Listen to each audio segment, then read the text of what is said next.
प्रिय मित्रों, विक्रमी संवत 2081 का शुभारंभ चैत्र शुक्ल प्रतिपदा मंगलवार को सवेरे 7:31 पर अश्विनी नक्षत्र से प्रारंभ हो रहा है।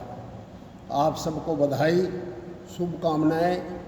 नया संवत आप सबके जीवन के अंदर बहुत उन्नति लाए, स्वास्थ्य सबका ठीक रहे, सबके परिवार में उन्नति हो, घर बार में उन्नति हो और देश प्रगति करे। नया संवत विक्रमी संवत हमारा और दूसरे संवत से 57 वर्ष आगे चल रहा है। यह विक्रमादित्य चक्रवर्ती सम्राट के नाम से प्रचलित है, जिन्होंने शकों और हूणों को भारत की भूमि से मार के बाहर भगाया था, उनको जीता था। उस विजय की खुशी में विक्रमादित्य संवत हमारा चल रहा है। वैसे ये सनातन परंपरा में चक्रवर्ती सम्राट हमारे लाखों वर्ष से चले आ रहे हैं। नया संवत सृष्टि का प्रारंभ है। ब्रह्मा जी ने पृथ्वी लोक पर जिस दिन सृष्टि की रचना प्रारंभ की थी, वह नया संवत्सर था। वह नया संवत्सर हमारे सनातन संस्कृति का सबसे पहला पर्व है, त्यौहार है। हमारा जो नया वर्ष शुरू होता है, नया संवत शुरू होता है, वह उत्सव से ही शुरू होता है, त्यौहार से ही शुरू होता है। इसके अंदर नवरात्र में हम शक्ति की पूजा करते हैं। बहुत से परिवार हैं जिनमें 9 दिन तक अखंड दीपक जलाया जाता है, दुर्गा सरस्वती का पाठ होता है। कुछ परिवार ऐसे हैं जिनके अंदर प्रतिपदा और सप्तमी, अष्टमी, नवमी को दीपक प्रज्वलित किया जाता है। कोई 9 दिन के व्रत करते हैं, कोई आखिरी 2 दिन के व्रत करते हैं। ये शक्ति पूजा का अवसर है। देवी माता की इसमें हम आराधना करते हैं। सिंह वाहिनी देवी माता महिषासुर मर्दिनी की हम आराधना करके अपने अंदर शक्ति संचय प्रारंभ करते हैं। ये शक्ति का पर्व है। इसके अंदर हम कन्याओं की भी पूजा करते हैं और उसके अतिरिक्त यत्र नारीस्तु पूजन्ते, ये भी संस्कृति का बहुत बड़ा त्यौहार है। इसमें नारी शक्ति की हम आराधना करते हैं, पूजा करते हैं। कलश की स्थापना होती है तो सवेरे 7:31 पर करनी है। उसके अंदर जो बो करके देवी माता की एक प्रतिमा अपने पट्टे के ऊपर लाल कपड़ा बिछा के रख लो। उसके आगे पानी का कलश भर के रखो, उसके ऊपर कलावा बांधो, उसके ऊपर नारियल रखो, उसके अंदर आम के या दूसरे हरे पत्ते उसमें रखो। उसके बराबर में जो रेत में मिट्टी में डाल करके जो बोए जाते हैं, जो रामनवमी वाले दिन 8 इंच 9 इंच के हो जाते हैं, तो उनको देवी माता को अर्पित करके और वह हम अपने कान में लगाते हैं। तो देवी की 9 दिनों की जो हम शक्ति पूजा करते हैं, वो हमारे शरीर में समाहित हो जाती है। गृहस्थी परिवारों में सबसे बड़ी पूजा देवी आराधना की होती है। जब किसी बालक का जन्मदिन हमारे घर में होता है तो हम छठी मनाते हैं, घर के आगे सती बनाते हैं, स्वस्तिक बनाते हैं। और जब वो बड़ा होता है तो किसी भी देवी माता के मंदिर में ले जाके उसकी पूजा करवाते हैं, भोग लगवाते हैं, जरूला उतरवाते हैं। नवरात्र के साथ भगवान श्री राम जुड़े हुए हैं। 2 प्रकार के हमारे साल में 2 नवरात्र आते हैं। एक वासंतिक नवरात्र जो अब चल रहा है वसंत ऋतु का, दूसरा शारदीय नवरात्र जो आश्विन के महीने में आता है। तो जो अब वासंतिक नवरात्र चल रहा है, इसके अंदर रामनवमी आएगी, जो प्रभु श्री राम के जन्मदिन का दिन है। और जो दूसरा नवरात्र है उसमें विजयदशमी आते हैं, जो प्रभु श्री राम के विजय का दिन है। मैंने दोनों नवरात्र प्रभु श्री राम से जुड़े हुए हैं।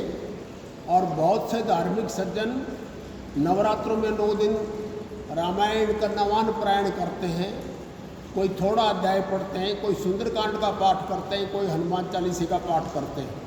बहुत से ऐसे भी व्यक्ति हैं जो रामायण ग्रंथ लेकर के और किसी मंदिर में किसी पुजारी को या जो कोई जिज्ञासु हो उसको रामायण का ग्रंथ भी दान में देते हैं, ताकि 12 महीने वो अपने घर में रामायण पढ़ें।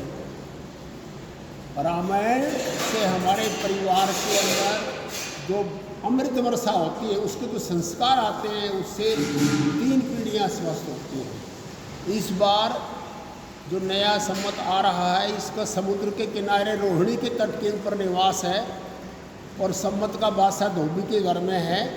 इसका अर्थ ये हुआ कि इस वर्ष में खंड वृष्टि होगी, कहीं अतिवृष्टि होगी और कहीं कम वृष्टि होगी। रोहिणी के किनारे रहने से समुद्र के किनारे जितने भी प्रदेश हैं वहाँ पर अतिवृष्टि होगी।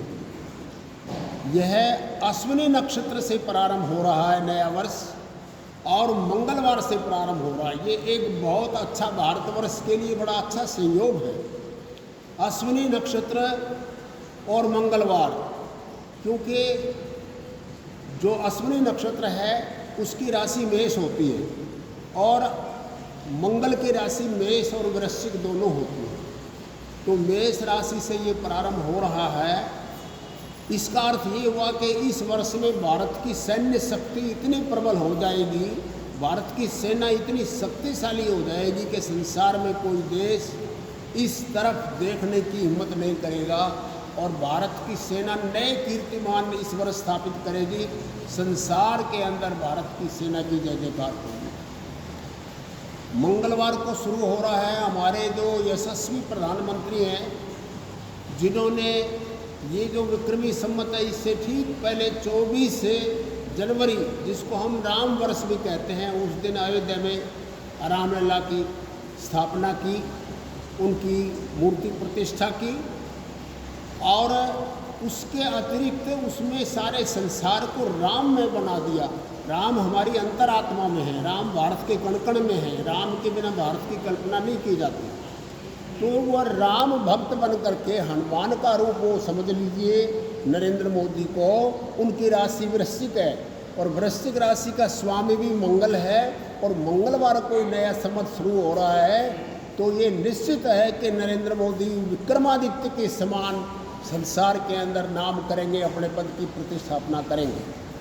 नए संवत में रामलीला आ गए अयोध्या में। आप अपने घर में भी रामायण का पाठ करो तो आपके आंगन में भी रामलीला आकर के बाल लीला करने लगेंगे। ये शक्ति उपासना, ये रामायण और दुर्गा सप्तशती, शक्ति और राम भी शक्ति की उपासना है। ये विश्वामित्र के यज्ञ में राम ने बचपन से ही धनुष बाण लेकर के उनकी रक्षा की। राष्ट्र की रक्षा करने के लिए प्रभु श्री राम ने धनुष उठाया और अंत में जो भारत के सामने एक 20 भुजाओं वाला 10 सिर वाला एक दैत्य राक्षस खड़ा हुआ था, उसको विश्वामित्र की जो प्रशिक्षण था, जो ट्रेनिंग थी, उसी के कारण से जाकर के उस रावण को समाप्त किया और भारत की संस्कृति के संसार में जय जयकार हुई। ये लाखों वर्ष पुरानी बात है।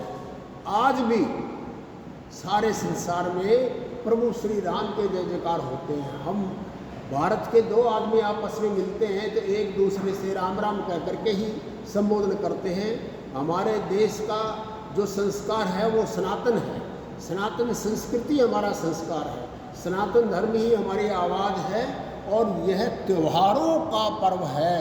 ये जो हमारा समाज है, सनातन समाज, ये त्योहारों का त्योहार से ही ये प्रारंभ होता है। इसके अंदर हम सबसे पहले नए संवत की ब्रह्मा जी की पूजा करके और नवग्रह की स्थापना करके देवी माता प्रभु राम की पूजा करते हैं।